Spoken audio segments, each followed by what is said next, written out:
Hello students, welcome you all in the next lecture of science. In the previous lecture we have started with chapter number 5, that is substances in our surroundings, their states and properties. In the previous lecture we have seen about the properties of solid, liquid and gaseous states. Then we have seen about the change in state, that when solid is heated it gets converted to liquid, and when liquid is heated it gets converted to gaseous state or steam.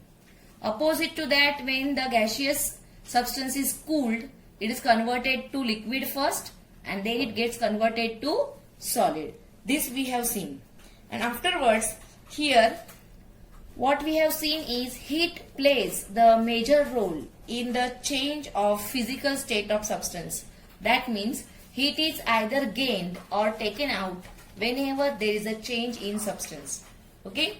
Afterwards, we have studied about the concept of temperature and thermometer. Thermometer is the instrument which is used to measure temperature.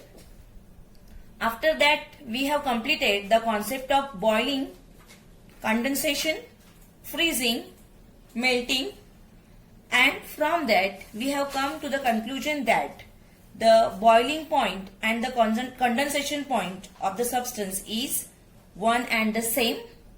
Similarly, the freezing point and melting point of the substance is also same. Afterwards, we have seen about the uses of changes in state of substances. Then we saw the concept of sublimation. In that we saw that when the substance is heated, solid substance is heated, it gets converted to gaseous state directly. Okay, so it is not getting converted to liquid state and then gaseous state, but directly it is going converted to gaseous state. Such substances, they are called as sublimating substances, that we have seen. Okay. Now, today we are going to start with properties of substances. We are going to see the different properties of substances. Okay, so let us start here. Properties of substances. In that, first property is brittleness. Okay, take the example of chalk. Okay, the chalk with which we write on the blackboard. So if we pound it or if we break it, what we can see is it is getting or breaking into small pieces or particles. Okay, so such substances are said to be brittle, and the property of these substances is called as brittleness.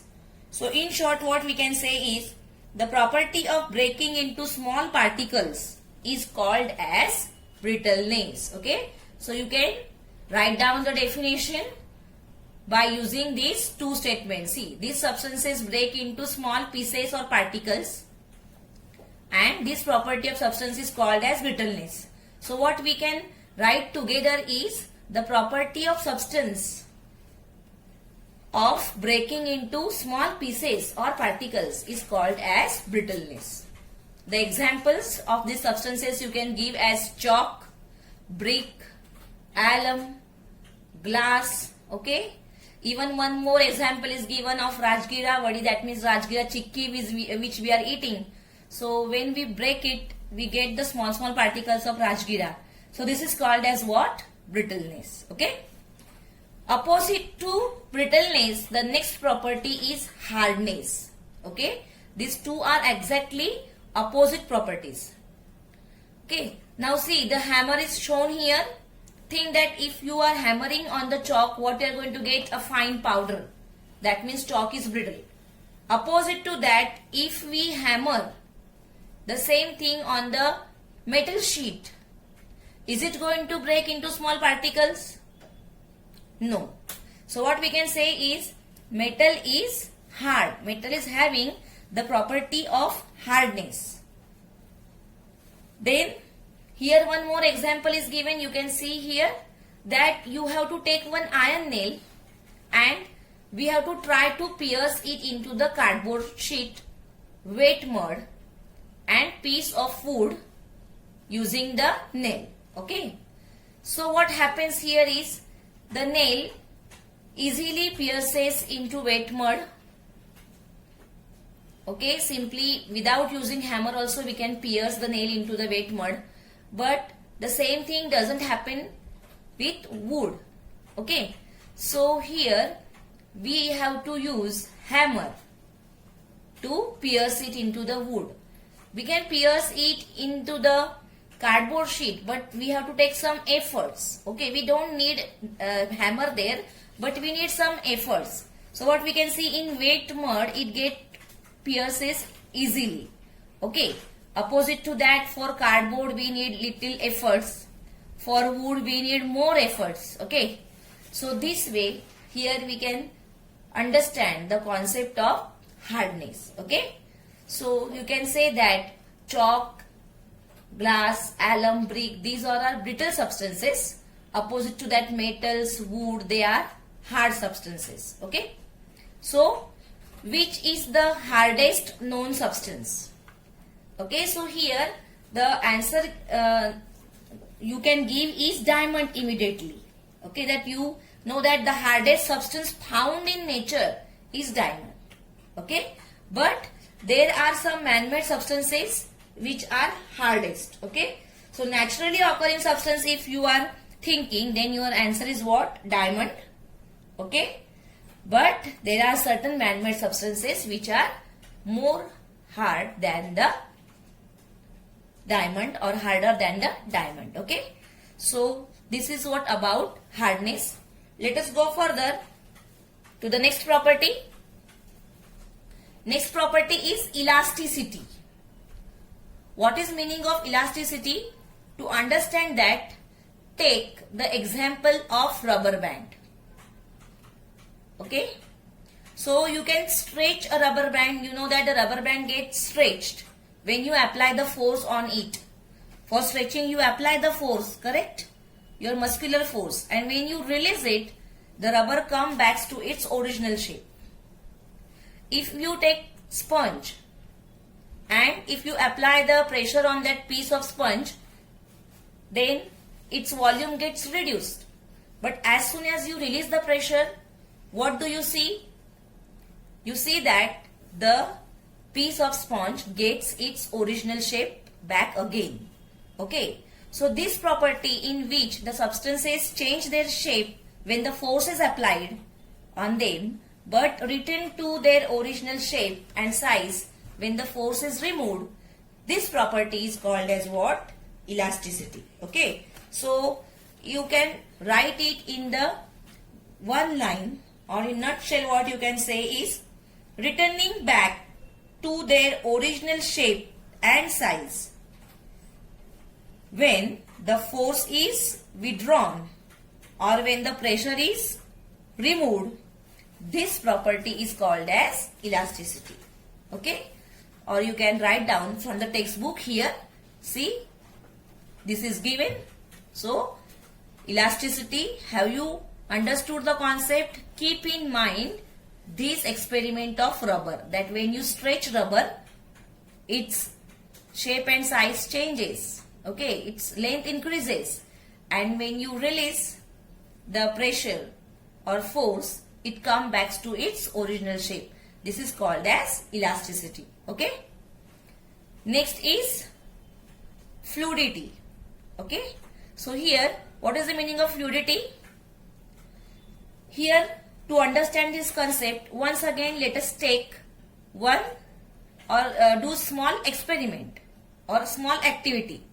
What we have to do here is, we have to take one metal sheet. You can see this is metal sheet of the shape of notebook or any type, any shape you can take. Okay, and make it stand with the help of support like this. But it should be little slant. You can see that it is little slant, not very straight. It is slantly kept. Okay, so here that means it has made certain angle here with the wall.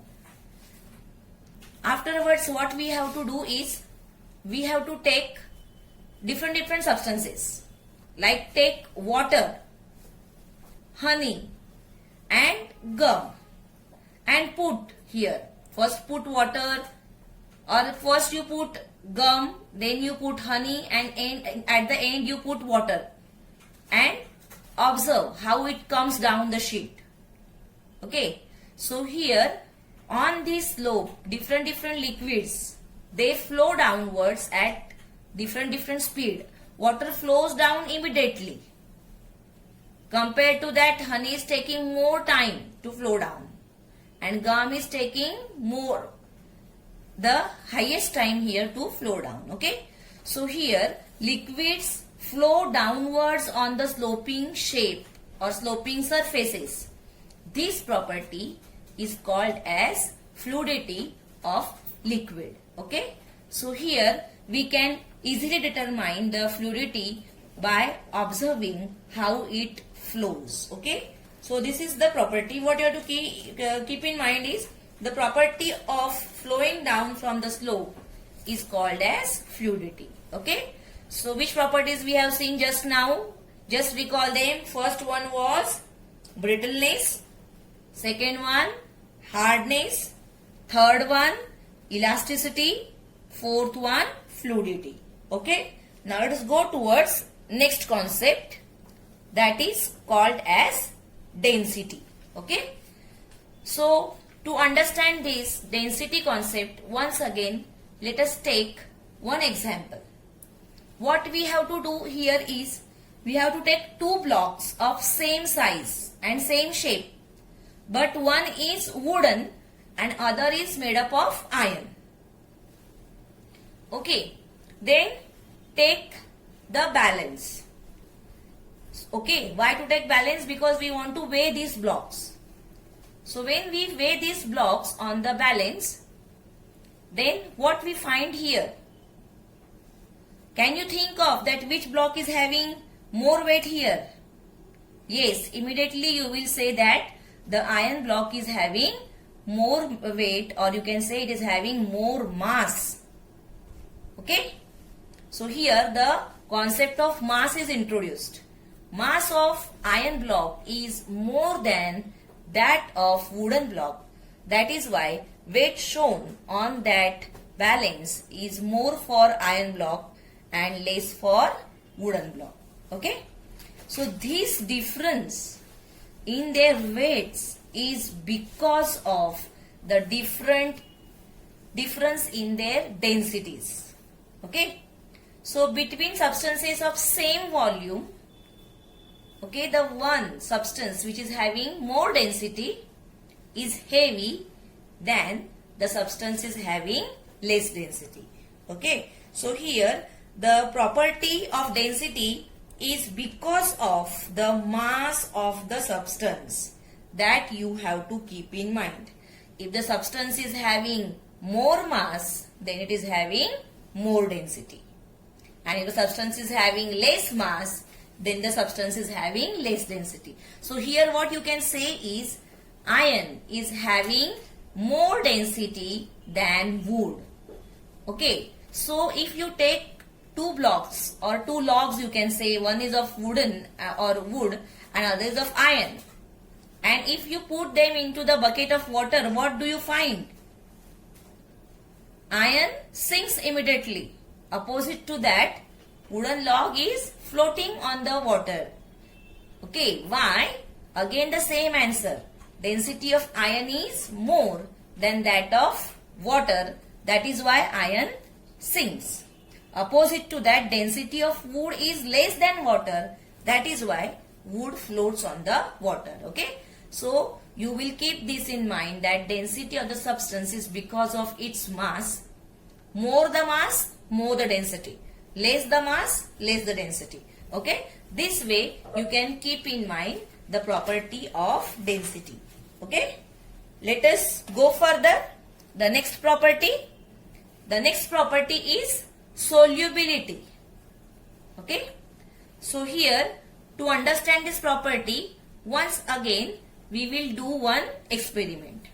So what is done here is, here two glasses are taken, and in one glass water is taken and in another glass kerosene is taken. Okay, and we have taken three more substances, that is salt, sand and sugar. So here we have two glasses, one with water, one with kerosene, and we have three substances, salt, sand and sugar. So let us try to dissolve these substances in both of them, kerosene as well as water. So what we find here is salt and sugar, they are soluble in water. That means when we mixed, we cannot see the separate crystals of salt and water. They get mixed with the water. Okay. That means solution of sugar or solution of water is salt is formed. But sand does not get dissolved in water. Okay. So here we can say that salt is soluble in water. Sugar is soluble in water, but sand is not soluble in water. Same substances if you try to dissolve in kerosene, for example salt, if you try to dissolve in kerosene, then what you find is salt is insoluble in kerosene. It does not get dissolved. As we are getting a clear solution here with salt and water, we are not getting for kerosene. You can see that kerosene and salt easily we can identify here. So here salt is soluble in water, opposite to that salt is insoluble in kerosene. Okay. Now all of you are drinking the cold drinks such as Coca-Cola, then Sprite and all. So what are these cold drinks? They are nothing but water and some soluble substances. Actually carbon dioxide gas is dissolved in that. Okay. So when you drink cold drink, it is nothing but water, sugar and carbon dioxide gas and some more flavors. So this way we get a soluble solution which we use as a cold drink. Okay. So the property of substance of getting dissolved in the solvent is called as solubility. Correct? So here we can understand the concept of solubility. You can keep in mind that sugar is or salt is soluble in water, opposite to that salt is not soluble in kerosene or insoluble in kerosene. Okay. So the property of substance getting dissolved is called as solubility. Now let us go towards the next property. Okay. The next property is transparency. Okay. So this property all of you know. If we can look through the substance and see the things which are on other side, like you can see here in this picture, this girl is seeing moon from this glass window. Okay. So she can easily see or clearly see the things on the other side of that substance, that means glass. So we say that the substance is transparent. Here only you can see down the window is made up of two parts. One part is of glass and other part is of wood. So the things outside are visible only through glass. They are not visible through this wooden part. Okay. That means wood is not transparent. Wood is opaque.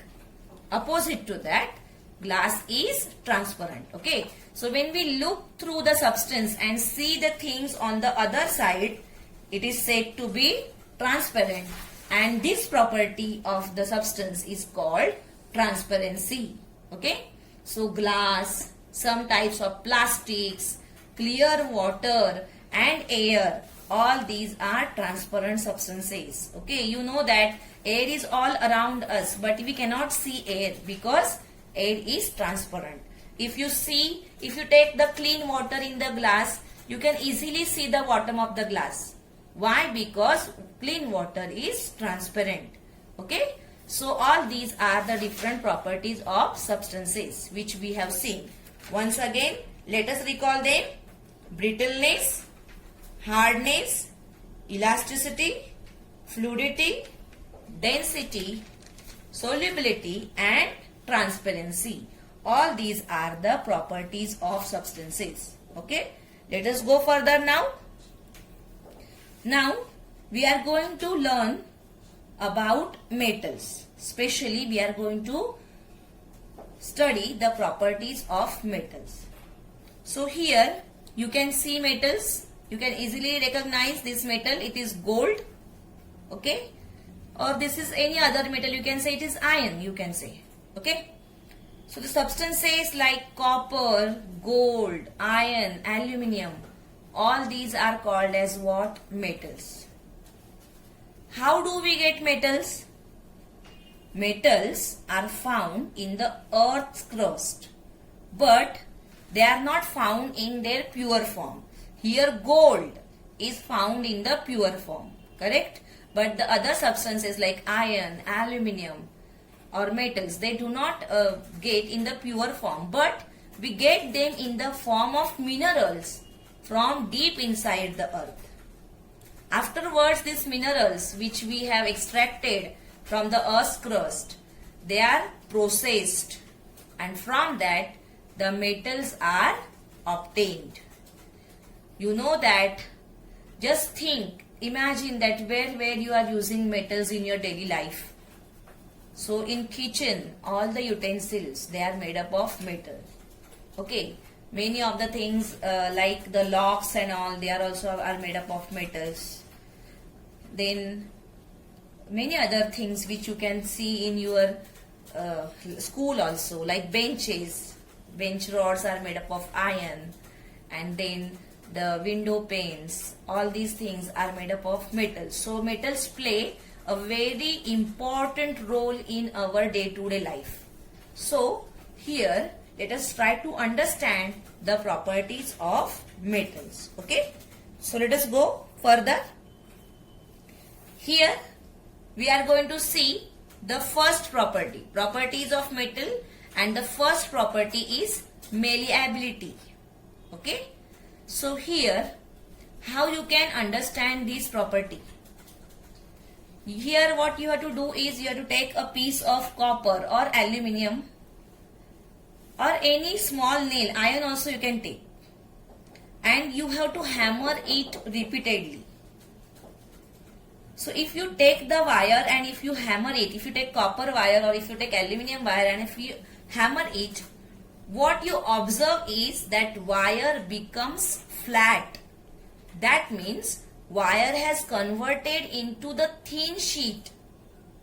So this property of converting the metals into sheets is called as malleability. Okay. So how you will write down the property? Metals can be converted into sheets by hammering. This property is called as malleability. Okay. Or you can say that we can make thin sheets from metals because metals are malleable.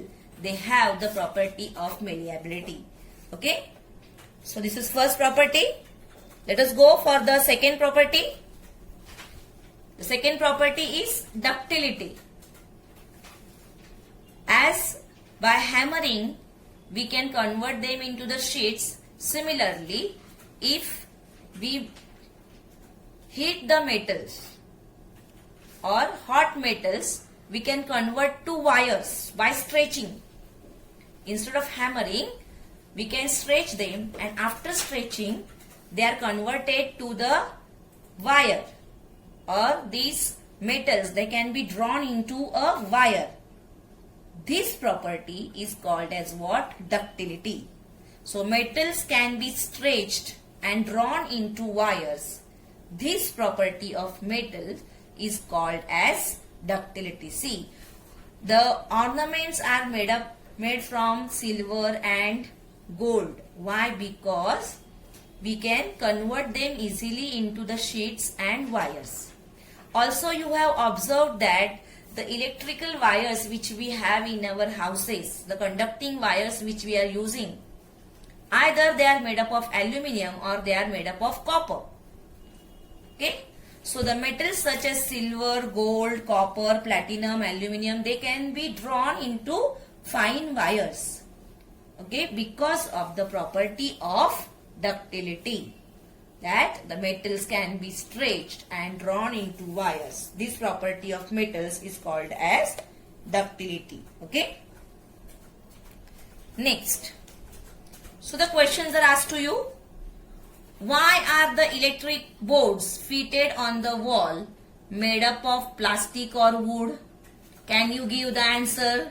All of you know the answer, that why they are made up of wood and plastic and why they are not made up of metals. Okay. So here you know that wood or plastic, they do not conduct electricity. They are bad conductors of electricity. So we are often touching the boards here, electric boards. So we should not get electric shock, and for that purpose the boards fitted are made up of plastic and wood. If they would have made up of metals, then we would have got shock, because in the boards there are many electric wires are fitted. So to avoid that electric shock, they are made up of plastic or wood. Second question, the handle of cooker is made up of plastic. Why? Okay, here you can see the plastic is used. Here also you can see for the handles plastic is used. So if this plastic is not there, what will happen if you try to pick up that pan or cooker? Okay, you will get burn in your hands, or you will get scars in your hands if that plastic is not present. So once again, same thing here, like as I have said, plastic and wood are bad conductors of electricity. Similarly here, plastic is bad conductor of heat. Heat is not flowing through the plastic. That is why when this cooker, which is made up of metal, it is becoming heat because of the gas, this plastic substance, it is not getting heated because it is bad conductor of heat. Okay, so here we are seeing the property of electrical conductivity and thermal conductivity. So what is meaning of electrical conductivity? That electricity flows through metals, or metals are very good conductors of electricity. This property is called as what? Electrical conductivity. Similarly, these metals, they are very good conductor of heat. That means heat can be easily converted or passed from one place to another place in the metals. They become hot. For example, when we are cooking food, by mistake if we forget the spoon inside only, then we see that the other end of the spoon also gets heated. Why it is so? Because metals, they allow heat to flow through them. So this property is called as thermal conductivity. So we can say that metals are very good conductors of heat and electricity. Okay. And one more property of metal is discussed here, that metals, they have luster. That means metal, they have typical shine. So because of this luster, every metal is having a characteristic color. Like copper is having reddish shine, you have observed that. Aluminium and silver, they appear silver in color. Then gold appears bright gold. Color is bright golden there, or it shines. So this shine is called as what? Luster. So all metals, they have luster. Okay. So these are all the properties of metals. Here one experiment is given to you, that you have to pluck the string of musical instruments like tanpura or veena, or any, you can take violin, or you can take a bell and you can ring a bell, or you can heat the metal sheet with the help of spoon, and just think of the sound which is coming out. Compare this sound by striking the same thing on the wooden table or marble floor. Okay. So here clearly you can distinguish in the sounds. You can get the difference in these sounds. So here metals, they produce the ringing sound, or they give out the sonority. It is called as what? Sonority.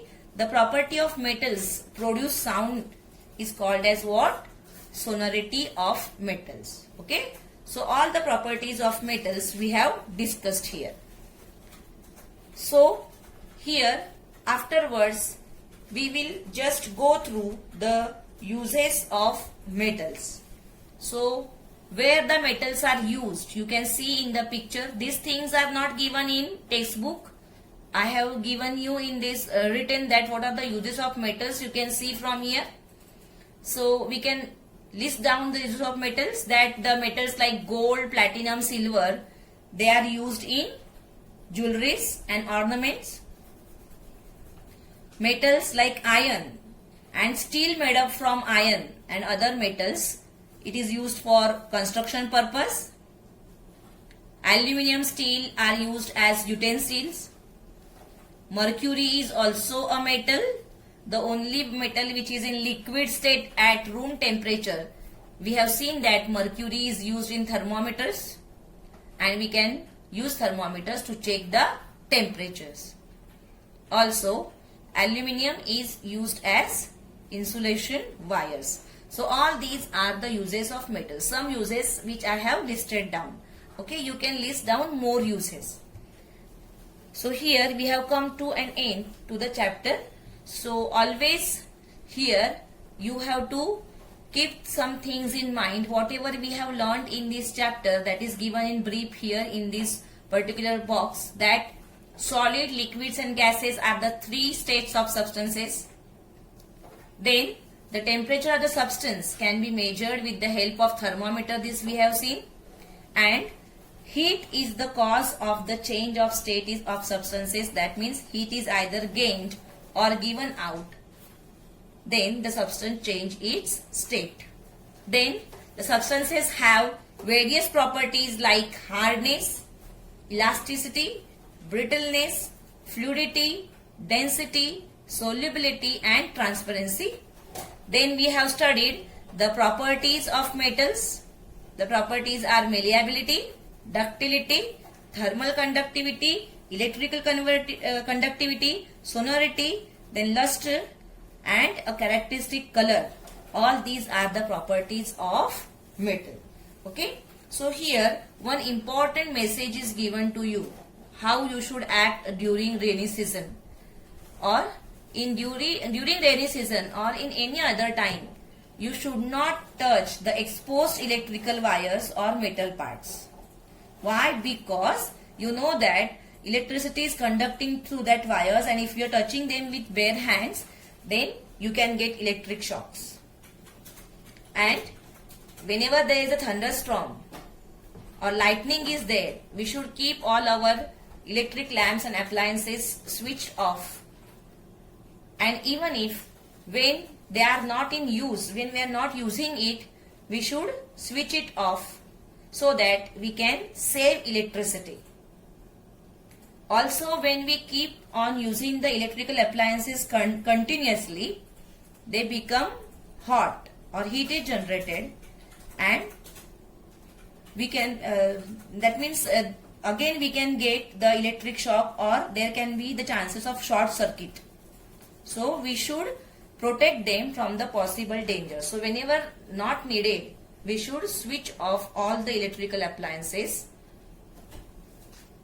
Then the next thing is that always ask your parents to check the electrical wiring and fitting periodically. Means after some time we should check the electric fitting and wiring to avoid the short circuit.